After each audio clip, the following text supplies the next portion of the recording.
And we are live. Daphne, this is a podcast episode I have been looking forward to having this particular conversation with you for so long about this particular book.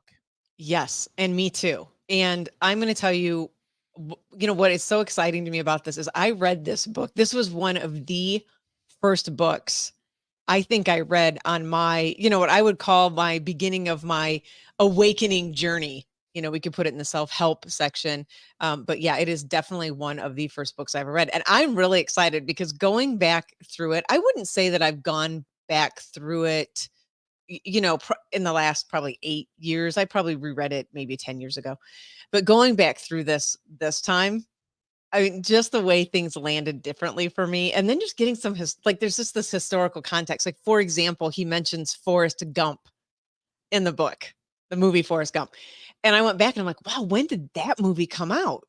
So if you're curious what book we're talking about, stay tuned.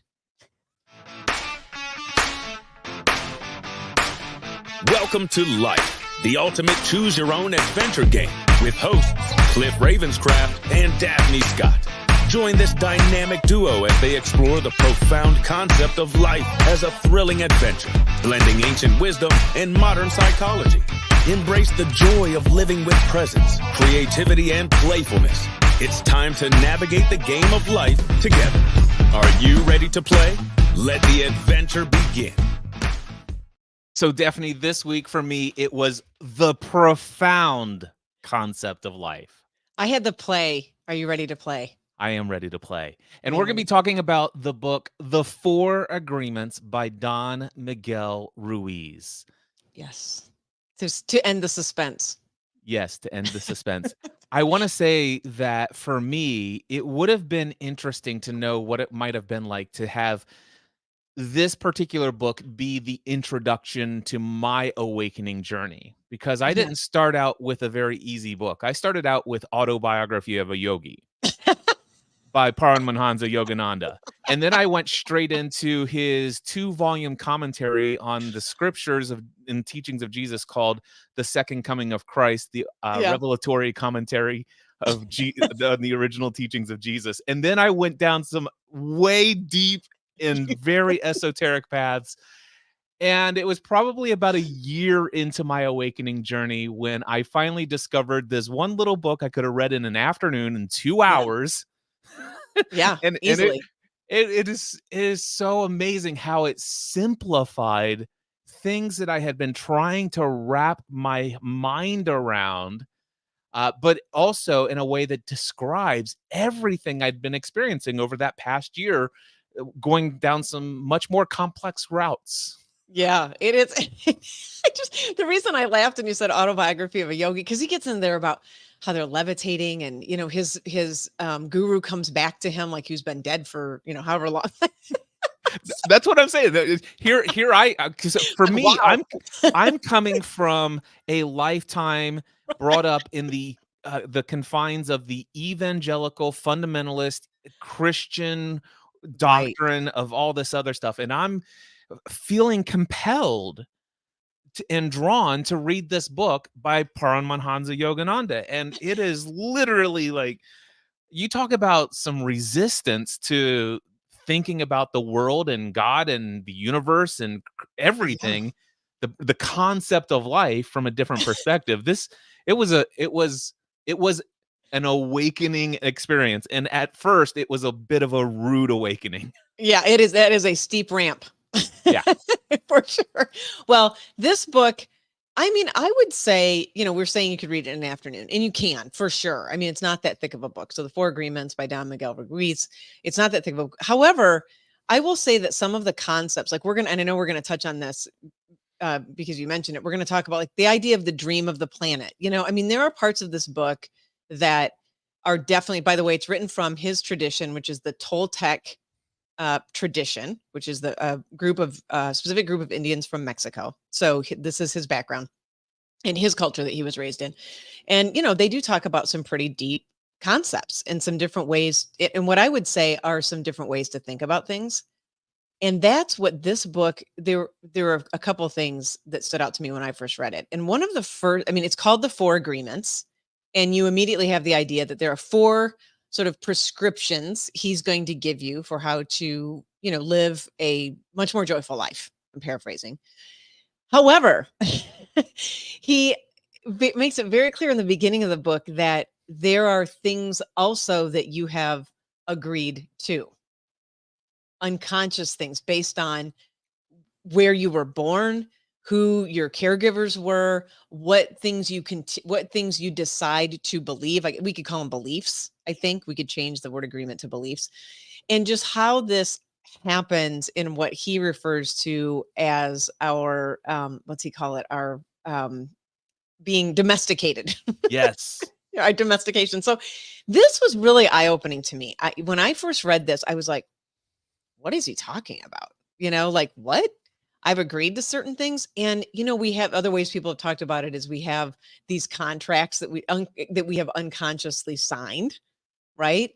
So to speak. So he really makes that clear, at the top of the book, and not really presenting it as necessarily good or bad. However, there are certain things that we take on as beliefs that we may not even recognize that we've been, what I would say, subscribing to, that can become very much rate limiting factors for us in our life, and can create these limits. So this is really sort of the first part of the book before he gets into the idea of, okay, here are new agreements that you can make with yourself, and ways that you can show up that can make your life much more enjoyable, and basically not create hell on earth for yourself, and, by the way, other people. Yeah. So yeah. Yeah. So for me, the book opens up. One of the things that I like about this is he shares the understanding of the original teacher of this. The smoky mirror is what Yes. he called himself, or she.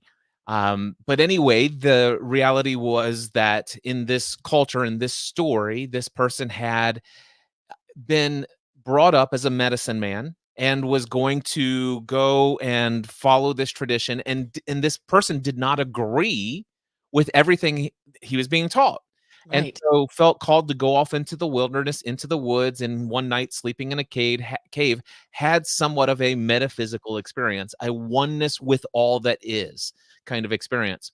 Now for me, I have read a book called The History of Mysticism by Swami Abhayananda. Okay. Book is amazing, and it tells the story of practically every major ancient tradition, people group throughout all of history, and how everyone has this experience. Every Like the going off, has the that part, or this, or the sort of this moment of oneness. the moment of oneness. Okay. Yes. There in every culture, in every history, in every tradition, there's the mystic who experiences the "we are all one." Yes. So I love that it started off with that, and of course, I would imagine if this was my first on ramp into the awakening journey, I might have found myself a little bit resistant to that idea initially, Mm. because it was against my agreements of just the theology and what does the book of Genesis say compared to this or whatever. And so one of the things that I love is that he does go in and he starts talking about the dream of the planet. He starts talking about the fact that everything is a dream. Mm. Everything, though, if you're hearing us right now, you're dreaming of what we're saying. You're dreaming this. And there's this thing called ultimate reality. But for you to be able to participate in listening to this live stream as we're streaming live or in podcast form later, you had to have made agreements with the English language of Yes. what things meant and Yes. words meant. So every time Daphne and I are using strings of words to put strings of sentences together to monologue on different topics and things like that, we are taking experience and trying to communicate it to each other through an agreed set of symbols called words. It's amazing we can have any conversation. And the fact that but we weren't born speaking English. We Right. weren't nobody was born speaking any particular language, but agreements began to be made to form the ability to communicate. Well, and even prior to being what I call, okay, being languaged, right? Like there was a point in my life where I did not understand any words really, but I understood a lot about how I was, not that I remember any of this, but how we interact with our caregivers, how we interact with the world at large. There are all of these messages that we're taking on even before we become verbal.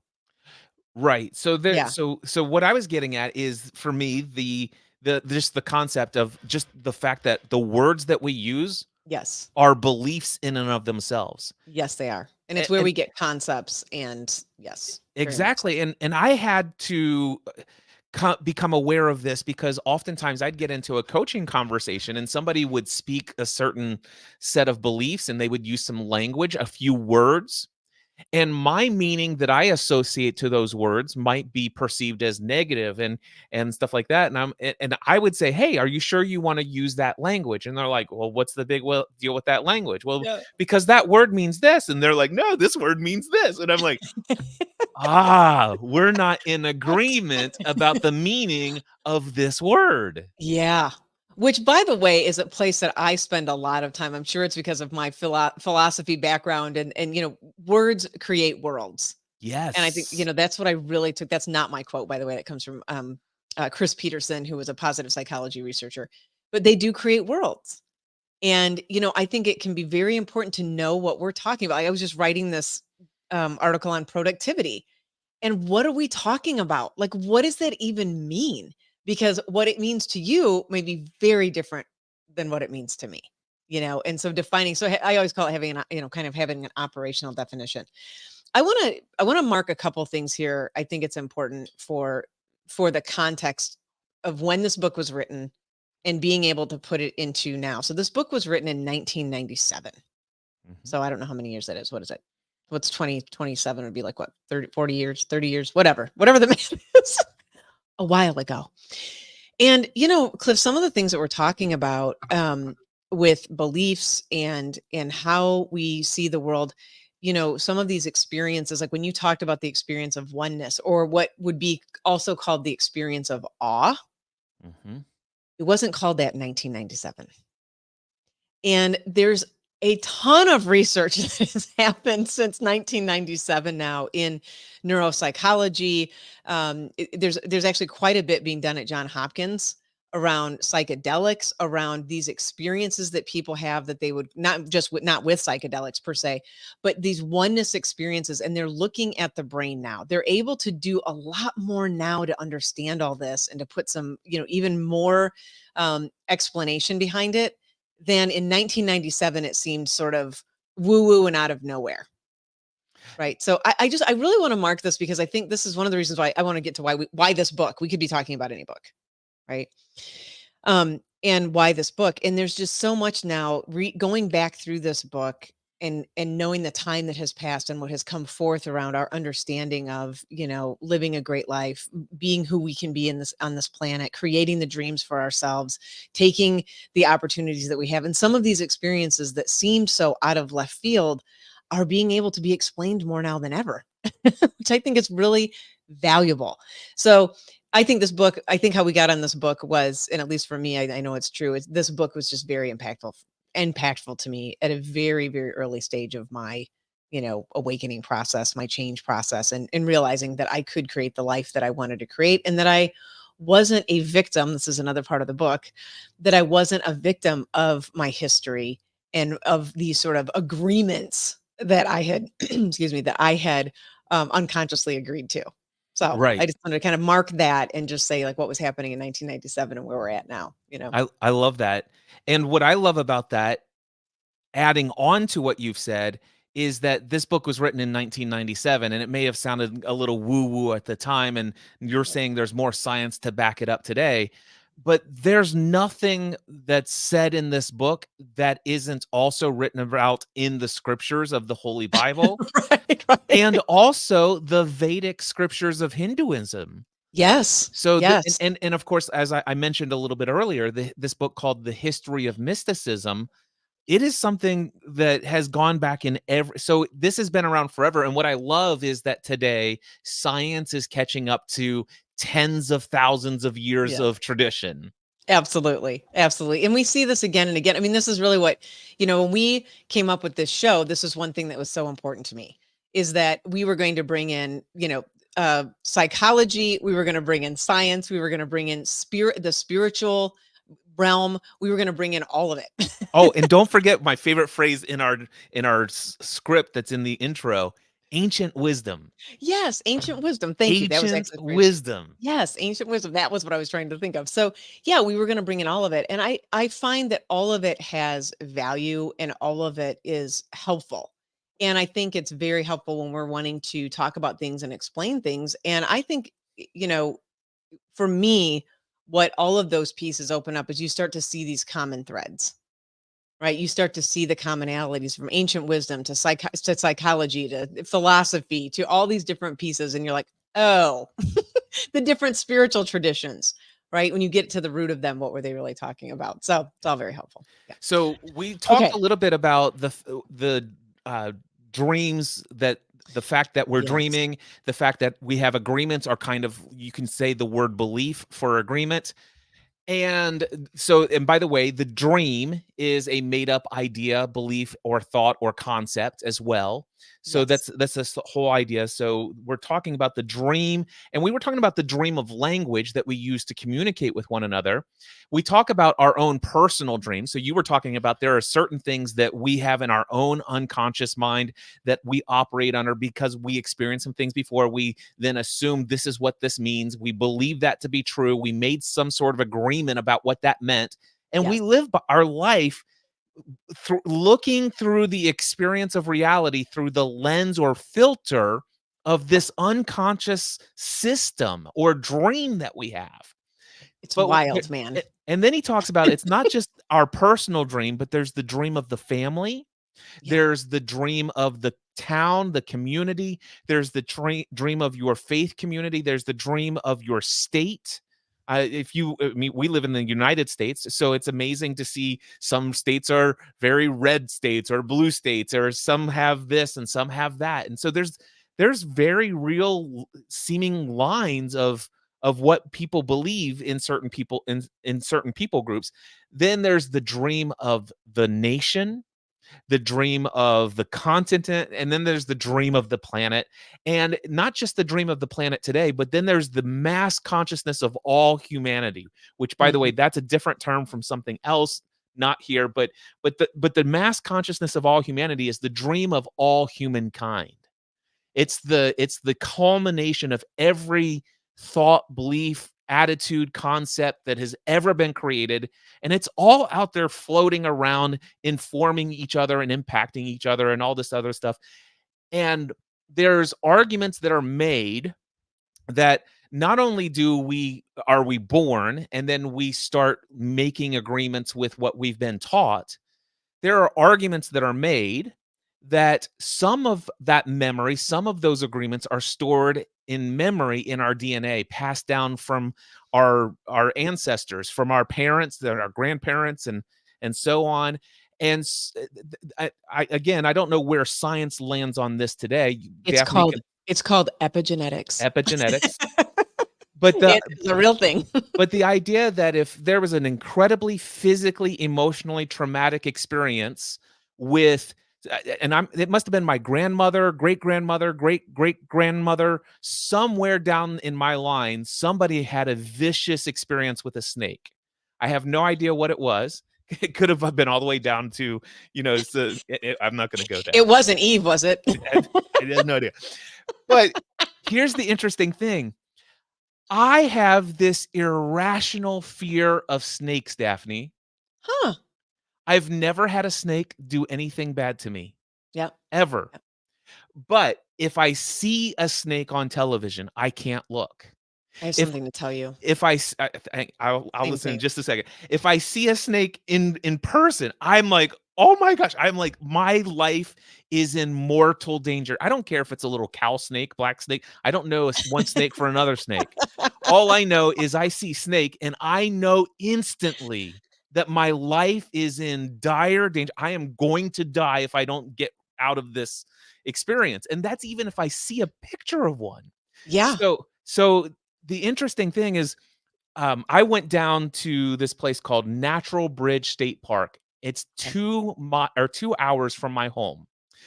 And there are these beautiful mountains. It is the what do you call the mountains here? They're the Appalachian Mountains Yeah. that come through Kentucky. And there's Natural Bridge State Park, and it's in the Red River Gorge area. I've heard about this place my entire life, never been ever. My parents always took me 5 hours away to the Smoky Mountains. And Okay. so, and I'm a mountain person. I love mountains. Yes. Interesting thing, I go to Natural Bridge State Park. This is just as gorgeous. And in some ways, and I happened to go on a fall day when all the colors were out, Yeah. the different leaves. So in many ways, this was actually more beautiful than anything I've ever experienced in the Smoky Mountains. And I love the Smoky Mountains. And I was ticked. Really? I came home and I called my mom. I said, "You've got some explaining to do." I said, "Mom, why am I 50 years old before I've ever had my first experience in the Kentucky National State Park of Natural Bridge?" And she said one word, "Snakes. That's why." Because there were snakes there, but none in the Smoky Mountains. Well, they Smoky Mountains doesn't have those copperhead snakes or whatever. Okay. Yeah. Okay. So you get some sense of where this potentially irrational fear may have gotten. Yep. Yeah. Yeah, It's I clearly at some level picked it up from my mom, and Yeah. I'm wondering if it even goes back beyond her. Oh. Because as far as I know, my mom tells lots of stories about traumatic things, interesting things that have happened in her life. Not once has she ever told me about the time she was bitten by a snake. Right. But I know she's terrified of them, and I know I agreed with that terrification. I know that's not a word, but I'm I going like to it. make it. I have a terrification of snakes. I too have a terrification of snakes. By the way, just can like we her. make an agreement that that's a new word in the Yeah, English language? I'm gonna see how many times I can use it in the show. All I right, too so have you it. said you Okay. had some things to say about Well, snakes. I have a very irrational fear. Well, I say I'm just gonna say I have a fear of snakes.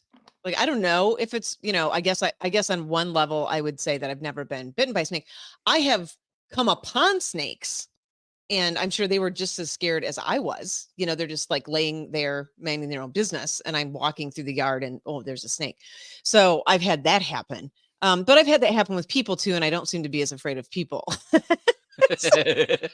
So maybe it is somewhat irrational. Yeah, I have a similar thing. I also know my mom is not very welcoming to the world of snakes. So, who knows? But I think the take home point that you're making here, very well made.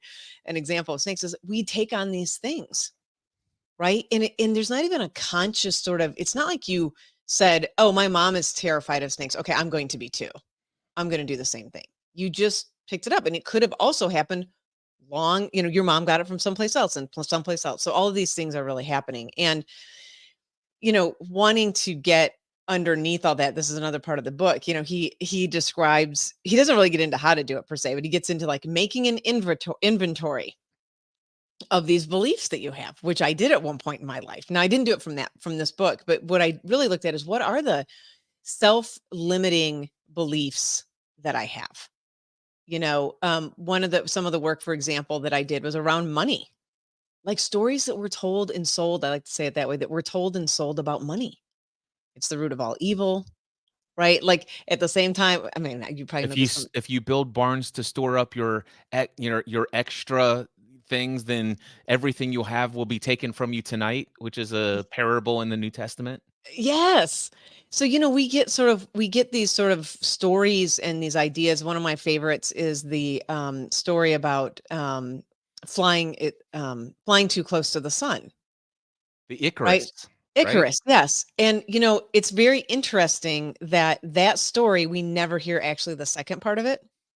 They cut it off. So what we typically hear is, it's Icarus. Yeah, thank you, Icarus. Don't fly too close to the sun. You'll, get burned up, right? But the actual second part of the story that he tells, his father is telling him the story because he makes these wings for Icarus to fly. The second part of it is, and no matter what, never fly too low. You will, he's telling him not to get too close to the ocean. You will for certain perish. We never hear that second part of it. There's a whole bunch of these stories, metaphors, Yeah. that we never hear the second part of it. So we start subscribing to these stories, to these ideas, and we use words are the ways that we do it. I'll give you another one that people subscribe to is, you know what my biggest problem is, Cliff, is I have too many different passions, too many different ideas, all of this other stuff. And the thing is I have so many interests. And my biggest problem is that I'm a jack of all trades and I'm a master of none. And that's my biggest problem. And I need to figure out what can I focus on so I'm known for one thing and one thing only. For my whole life. That's exactly what people are coming to me for from time to time. And I said, well, first and foremost, can I introduce you to the entire quote? It's the jack of all trades is the master of none, but is oftentimes better than the master of none. There you go. A jack of all trades is oftentimes a better person to work with than one who is not a master of anything. Yeah, there you go. So we never hear the second part. Interesting. Until you tune into Life, the ultimate choose your own adventure game with Cliff and Daphne. We're gonna bring Stephanie in. I know Stephanie, Daphne. There's a lot of E's in your life. We're going to tell you the truth. The truth. What we agree upon as that truth. Anyway, hey, Daphne, can I read something that is a summary of the dream of the planet? Yes, read that. And then let's get into these 4 agreements. That'd be great. So here's what this is a summary. Ruiz explains that the dream of the planet refers to the shared beliefs, myths, agreements, and opinions that make up our human societies and cultures. This collective dream governs how we think and act. We are born into this dream of the planet and taught from a young age how to live, think, feel, and believe according to its rules, concepts, and agreements. Our personal family, school, religion, and society shape how we perceive reality based upon this shared dream.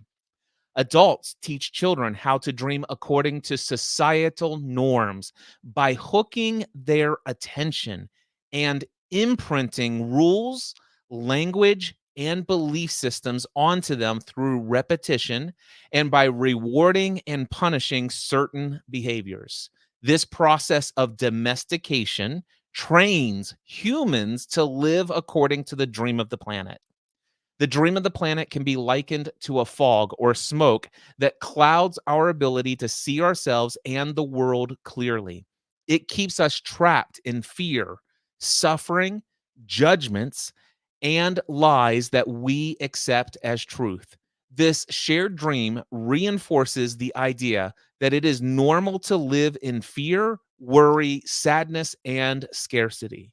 The first step to personal freedom is to realize that the dream of the planet is just a dream and not necessarily the truth. We must become aware that we have been domesticated and that most of the beliefs that we hold are not even our own.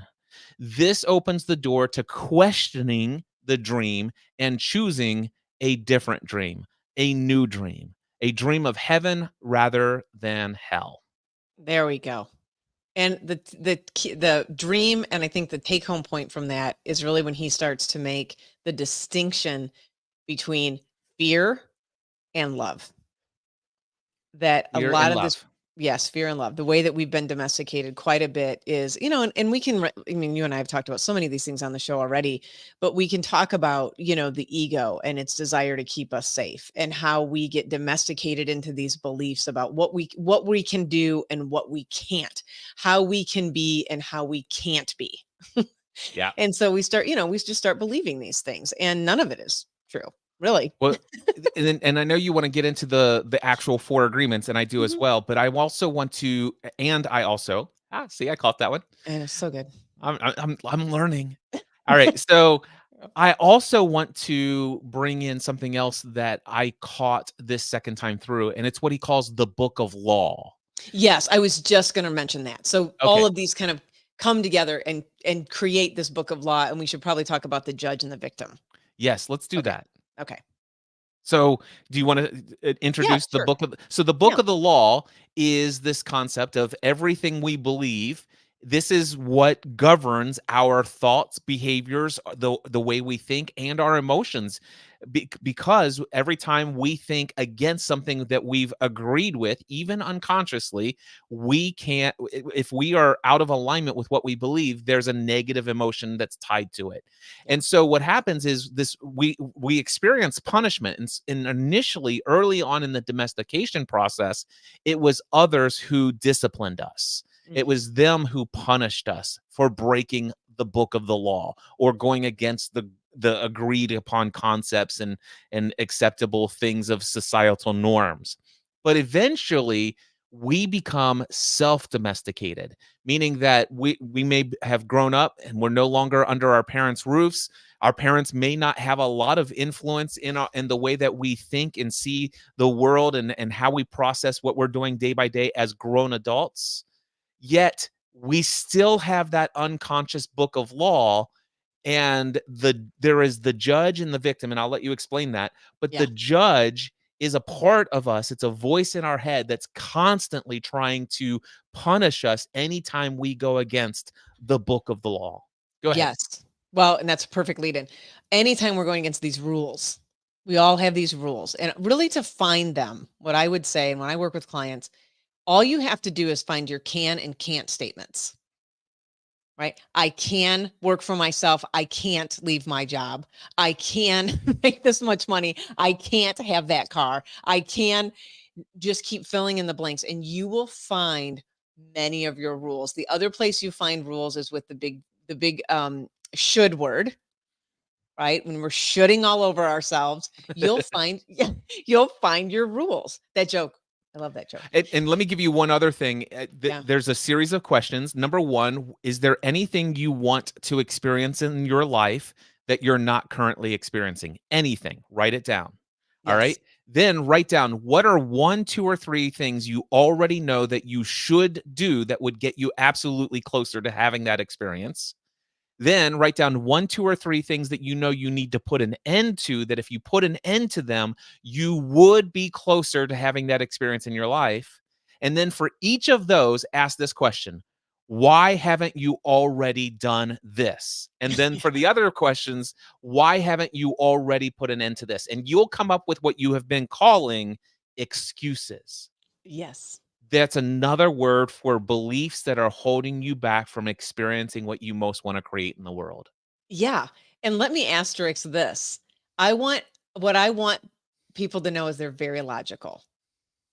They're very logical. There are a lot of very rational reasons that we back into, by the way, for keeping these excuses or keeping these beliefs or they're very rational. What they often are not infused with is wisdom and heart. So it just, and the heart starts calling. And I think that's where we start getting these awakenings, right? You're starting to suffer enough and suffer more and suffer more. And the kitchen is hotter and it's hotter. And then we start to like, what am I doing? So yes, they will all something very logical. So, Yeah, okay. they're logical, but that logic is typically oftentimes based in fear. Yes. It's like, listen, this is the Yes. reason why this is logical, because if you do this, you could experience this very painful thing, and there's a lot That's of right. fear about that. Or if I go and do this, what would people say? What would I lose? What if I lose my love and connection with others? What if people judge me? What if people criticize me? What if I lose what so often these logical statements that we back ourselves into, the logic is based in fear. And Perfectly I said. and the way that Perfect. I would say it is wisdom is always based in love and Yes. abundance and joy and peace. Yes. Yes. Very, very well stated. That's actually what I was getting at, right? So it's very logical, but very rooted in fear. So we have this book of law, and then we have to follow the rules. And if any time that don't do that, as you mentioned, the judge will come out, and then there's a victim that shows up. there's a part of us that feels at the effect of these rules. And we start playing this game. And by the way, there's another model that was really came out of family dynamics. That was Stephen Cartman, and he came up with this idea of the drama triangle. And it was primarily to look at family dynamics. And he landed on the victim, the villain, and also the hero, which is another character that shows up. But we're going to stay with what Don Miguel Ruiz talks about here, which is the judge and the victim. So we end up in this very strange sort of back and forth with ourselves, where we judge and criticize ourselves. And then when we get tired of doing that, what we do is, I call it taking out the garbage. We project it out into the world. So that guy's over there living his life, doing his thing, having a great time. And all I do is judge him because it would break my rule to go do that thing. Yes. Or to be that way. And I cannot break that rule. So I'll do that for a while. I start judging, criticizing. And then after a short period of time, I flip it right back on myself. And I start judging and criticizing myself. And then I'll feel like a victim for a little while. I get tired of that. And then and it's just this cycle that keeps going. Right? It's a very cognitive, this is when we talked about the cognitive emotional loop. I'll only let myself feel too bad for so long, and then I'll do something to make myself feel really good. Sometimes, and we're going to get into this with the first agreement, that means talking poorly about others.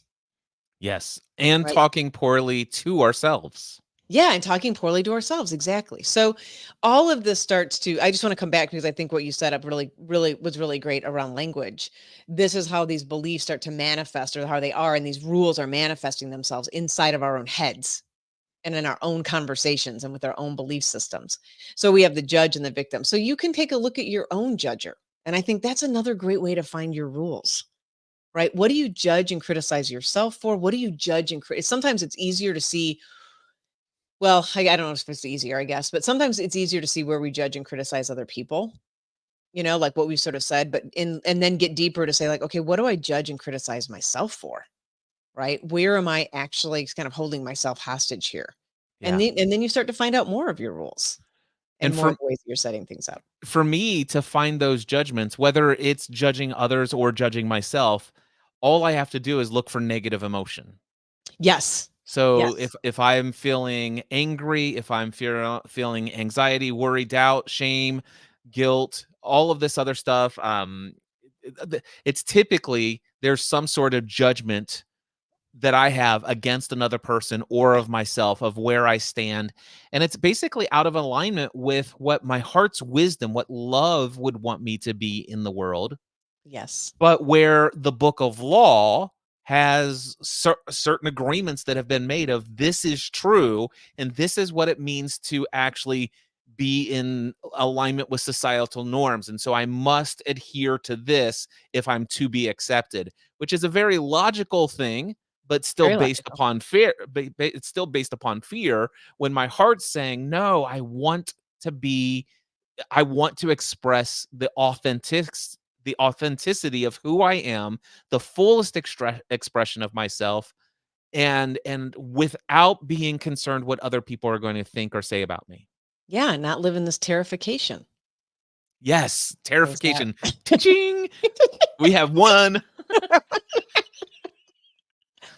And I think just living this at a very deep level in my own life, like I can remember being a teenager and hiding so much who I was, what my sexuality was, right? Like I wasn't real super clear about it, but even as I got older, seeing that, I mean, we've all had different parts of our journey where we have hid out because we want to be accepted, or we want to fit in some way, as one example. There are many examples. Now, when I really flip that around, it's easy for me to say, well, I wouldn't be accepted by others, and I wouldn't, all this is kind of the fear that comes out of that. But also there was a part of myself that wasn't accepting myself either. Yeah. Yeah. And so when I really come back to the root of what was happening, is I was told something by someone and I believed it. And then I took it on as in my book of law. Yeah. And it took me a little while to undo that. So, all of this fits into really what we're talking about with this book of law, finding your own rules, I just call them, limiting limiting beliefs, right? Self-limits, just ways that we keep limits on ourselves. Yeah, and, Um, and another psychological, it's just your system of beliefs. It is yeah, literally a list of beliefs that make up the systematic way that you experience life. yeah, said very simply. So great. We've diagnosed sort of what's going on. What do we do about it? And this is where in the book he gets right at it with these four new agreements that you can take on if you so choose. And he makes no bones about it that they are not easy, which I think is great. I would call them for, practices probably in the beginning, so the first one he talks about, and I love it. Again, I'll say a little bit more about other spiritual traditions here, but he talks about be impeccable, very specific word. Yep. Be impeccable with your word. So right now we're right at the language, Yeah, and right? matter of fact, he even says, "Listen, let me tell you, what does the word impeccable mean?" And it's literally translated without sin. Yes. So, whatever you do with the words that you speak and or think, do not sin. Don't miss the mark. Yes. Your words create worlds. Your words create reality. Your words have. There's a scripture in the Bible, Daphne, that says that the power of life and death rolls off the tongue. Wow. That's true. I find. In my experience, has been true as well. Yeah. So be impeccable with your word. What are some things that stand out for you there? Well, one of the things that I wanted to sort of bring up is that in the Buddhist tradition, the purification of speech is the first one. In Oh, terms of what they teach you, it's one of the first practices because they too recognize that words and by the way, both. So we're kind of touching on this. Not only the words that I speak outward, but the way that I'm talking to myself. Right? Like, yes, they are talking about the outward expression and how we're using language and, talking to others. Are we speaking from fear or are we speaking from love? Absolutely matters. Also, this narrative that starts going on in our head really matters. How we're speaking to ourselves, what we're listening to I'm going to say inside of our own heads. Who knows where it is? But what this kind of rhetoric is that starts going through our head. And then where that starts to cause suffering. And I mentioned earlier that one of the ways that we keep that suffering going is one of them, and this is one of many, but one in particular that he points out in the book is gossiping, talking poorly of other people. It's a a lot of reasons that people do it. And there's tons of research on this, but at the end of the day, I think what's true is that we do that to release our judgment and our criticism of other people and to elevate ourselves in some way, to make ourselves feel a little bit better by demeaning or diminishing someone else. So, being very clear about our word and that words then hypnotize. And actually, this is a conversation that you and I had at one point, I think before one of our shows. It's probably buried in our archive, in our 18 show archive already. But that words can, because when I said they create worlds, they can become a way that we get hypnotized, right? What we're listening to every day. Am I listening to the endless news cycle and the same stories repeated over and over? I mean, there's no way that you can avoid taking that on in your consciousness. well, and I talk to some people that occasional just this is such a horrible world we live in. Yes, I've heard that too. I hear that We're quite more frequently. divided than ever. Yeah, exactly. So those sorts of things. I wanted to Sure. go back to one thing that you said earlier, and that is this idea of gossip. One of the things that really resonated with me as I went through this time in reading the book again is the concept that he calls it's a form of emotional poison. Yeah. Even if what we're saying about others is true, Hmm. going out and it is so true because what I've experienced is I I hate that this has been my experience. I'm aware of it and I'm working to process this. But occasionally there will be certain people in my life that will speak negatively of someone else. This is, Sure. oh, this person does this. Oh, this person does this. This person does this. I may not be contributing to the conversation. I'm just hearing it. Yeah. Now, all of a sudden, for the very first time, I'm meeting this person face to face. And That's fun. I'm already judging every word coming out of their mouth based upon the filters of the poison that I've heard spoken about them. Yes. Yes. And he makes this point very clear in the book. I mean, what choice do you have in a sense that this has just gone through your filtering system, right? You've taken it into some degree. And now you're sort of standing there and being like, well, what's my experience going to be with this person?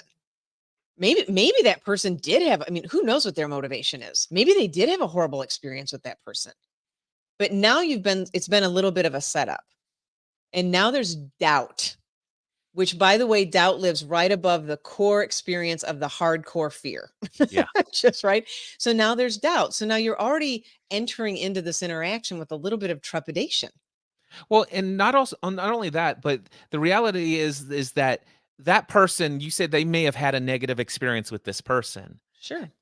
What they had was an experience with that person, Yeah.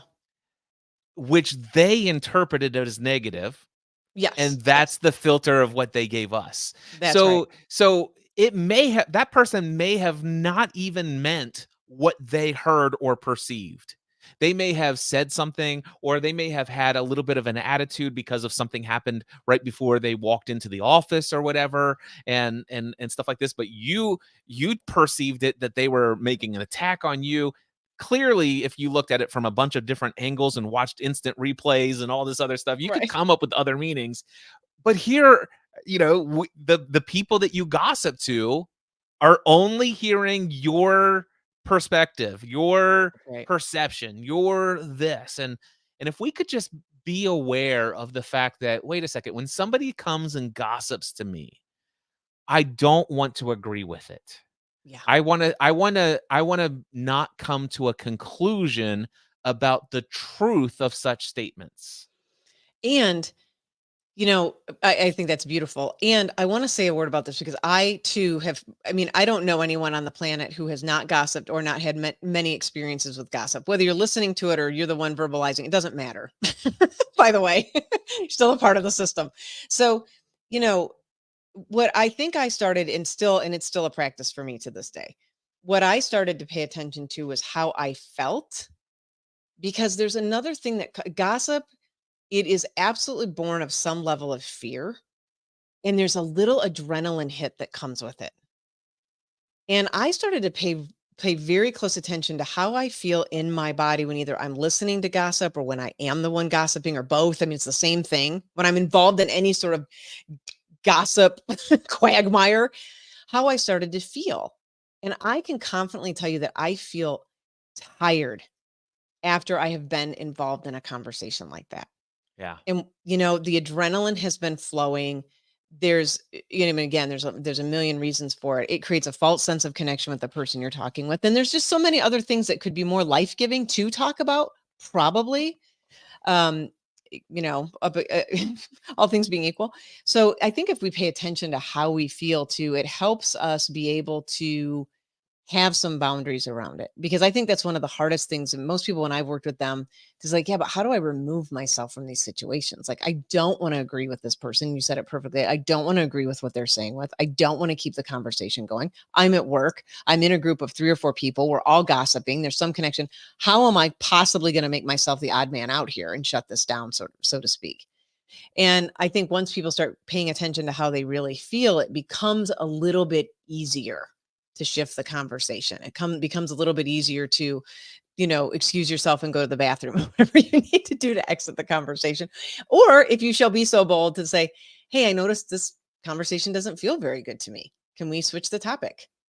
Without forming judgments about the other people or pointing fingers or anything like that, or even using the word gossip.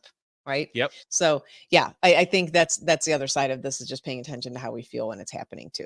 One of the things that comes to me as I think about being impeccable with my word, Yeah. this stood out to me the first few times I read the book, and also this time through, is I have a desire to be very intentional about, number one, having less opinions.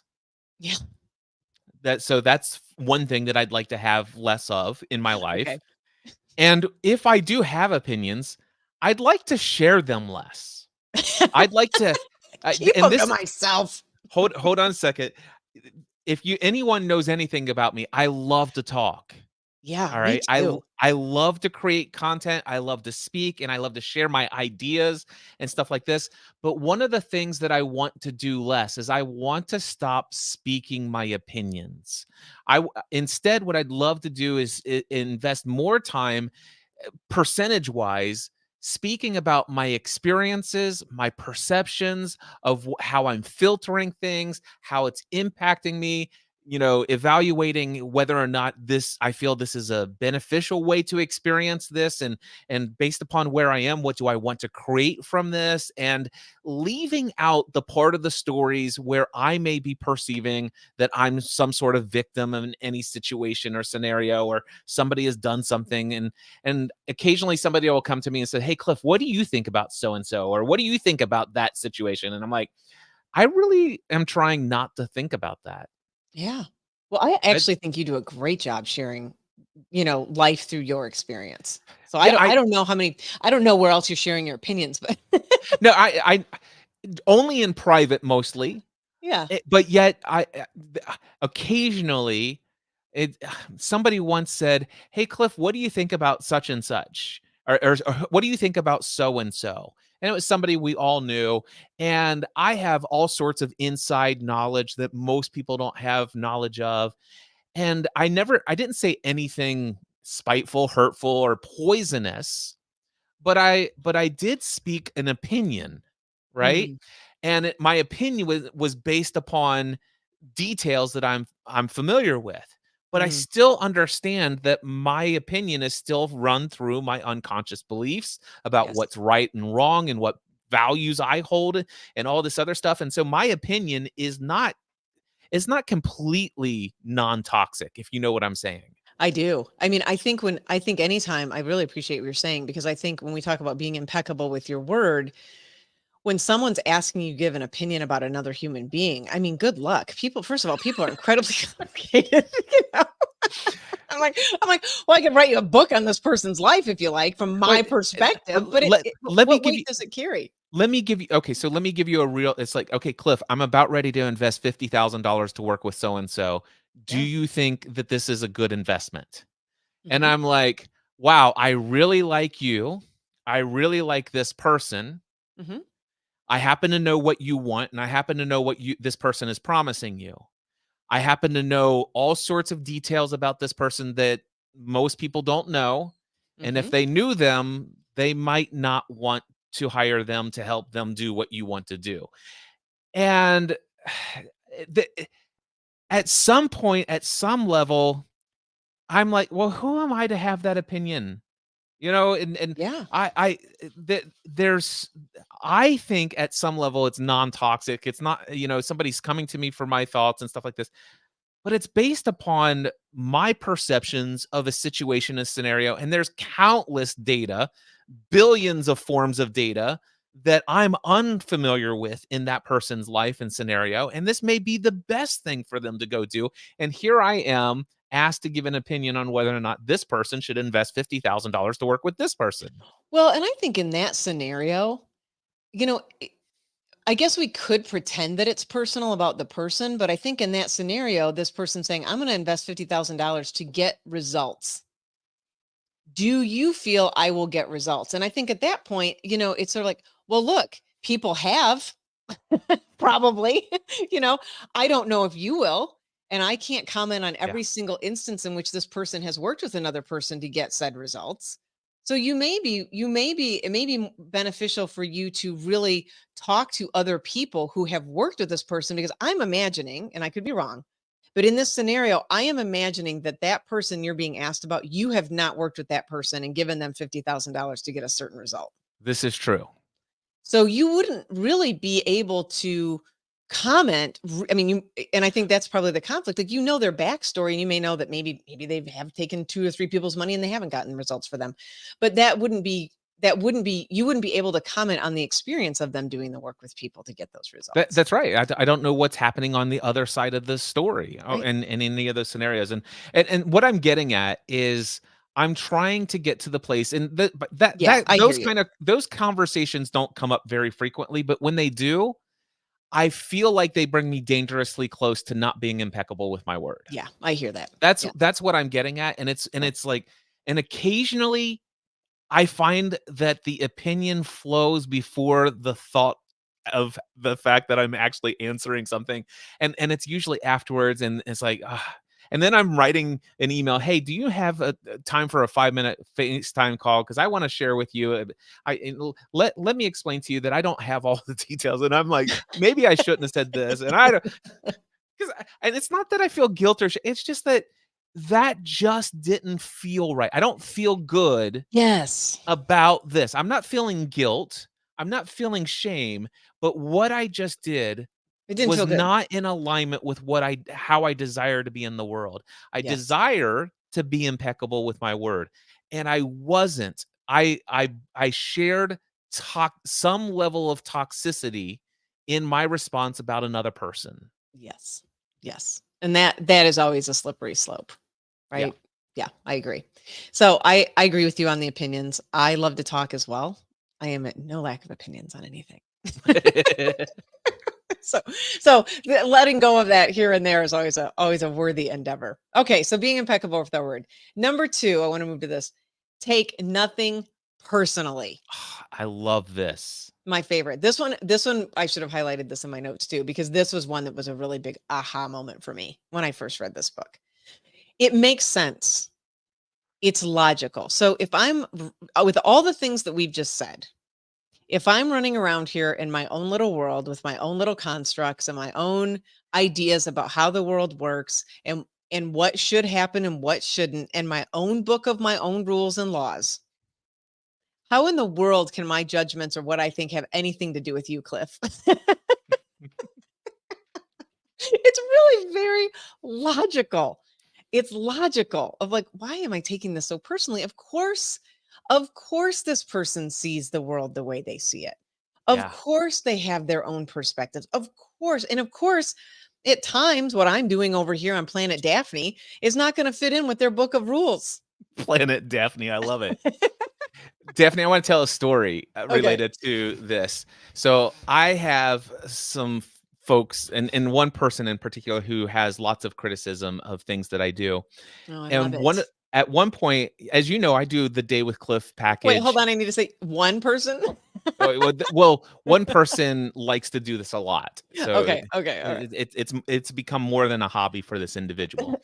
So anyway, I had this desire. I used to go to social media marketing world every single year, spoke there for Yeah. 7 years straight, and I would always go an extra day early or an extra day late so I could have an entire day walking through the San Diego Zoo all by myself. And I would listen to an audiobook that day. Okay. Well, it was in 2020, and I decided, what if I gave somebody an opportunity to have a 1 day of mentoring with me, walking by my side all day long for 8 hours through the San Diego Zoo?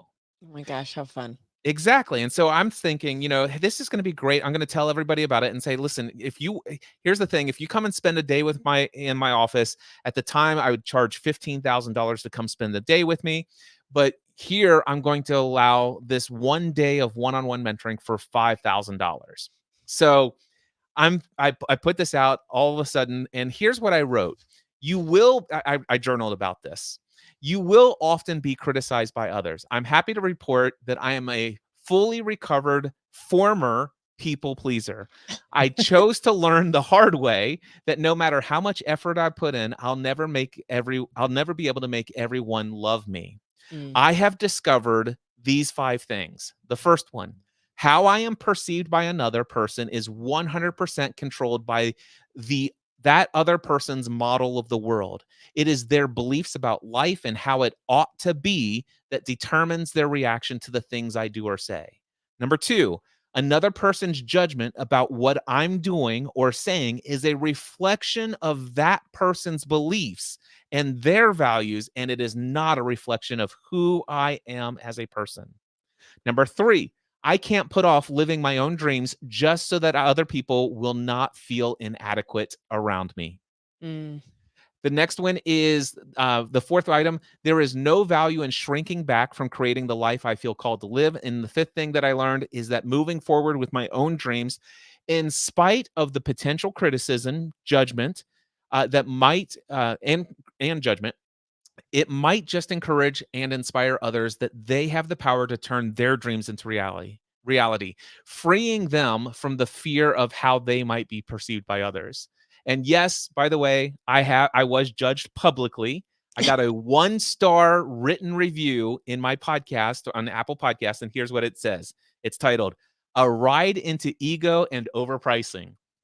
Says Cliff used to be informative and helpful on a journey to establish a podcast, but he threw that entire business model out the window in order to copy the Tony Robbins business model.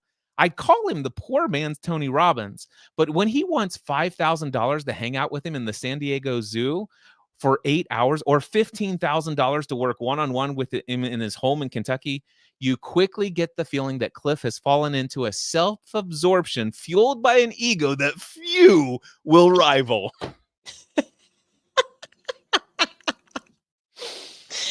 Wow. Yeah. Yeah. And but here's what I love is that the Four Agreements was something that I read way before Yeah. this experience happened.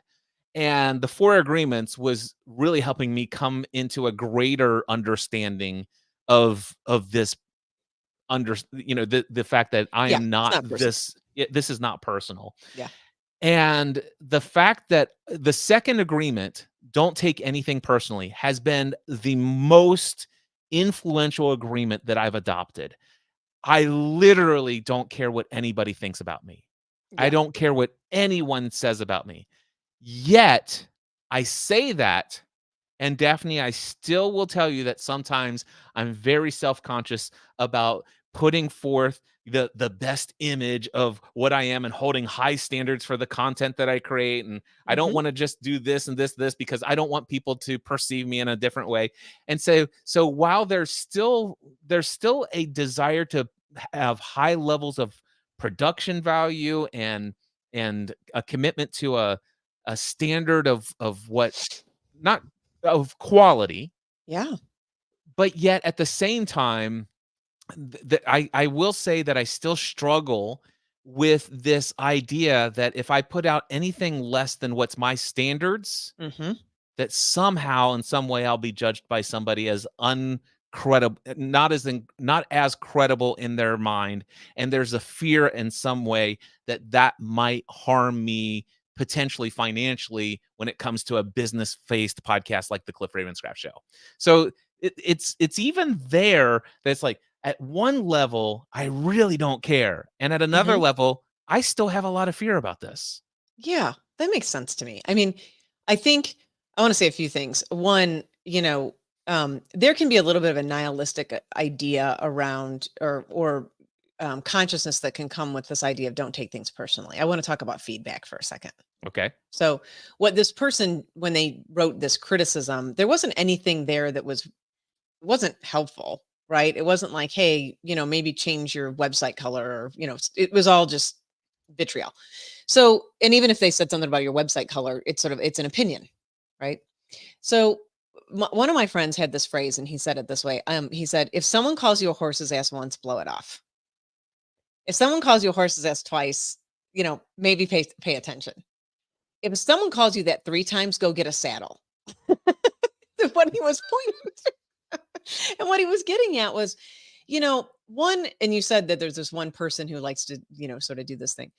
And one person sort of criticism really, in my opinion, doesn't carry any weight. Right. If I were getting valuable feedback from people who cared about me, like I trust you as one of my go-to guys in my life. If I come to you and I do ask for your opinion, Mm-hmm. right? Hey, what do you think about this? And typically it's not about people, but what do you think about this thing? What do you think about this color scheme? What do you think about this font? What do you think about this idea? What do you, you have a voice of experience over there. You have wisdom around things, right? That's a very different, and I know you have my best interests at heart. I would Yes. trust you and do emphatically. So that is a very different, or I know you have your group of guys that you work with, you trust them to give you feedback that's helpful for your growth and your development. Yeah. When we talk about taking things, and even then, you're not taking it personally. You're listening to their feedback and you're looking at, okay, these are people with experience and they have wisdom and that sort of thing. I recognize also it is simply their opinions that I'm asking for. I love that. Daphne, there's a proverb in the Old Testament of the Bible that says this: plans fail for lack of counsel, but with many advisors, they succeed. Mm, But do you know yeah. what that doesn't say? What? It doesn't say plans fail and for lack of counsel. It doesn't say that they succeed when you follow the advice of all of your advisors. Right. It's just saying, listen, if plans fail because you've sought nobody's wisdom, nobody's advice, nobody's opinion. Yes. Right. But if for plans to truly succeed, get some other perceptions of the situation outside of your own. And as many as you can add that come from wisdom and experience and knowledge, get those, gather those, and then make your own decision. Yes. So I used to get feedback when I was leading teams. It was called stop, start, and continue. And I would have them fill out just this very simple document. Tell me what I should stop doing, tell me what I should start doing, and tell me what I should continue doing.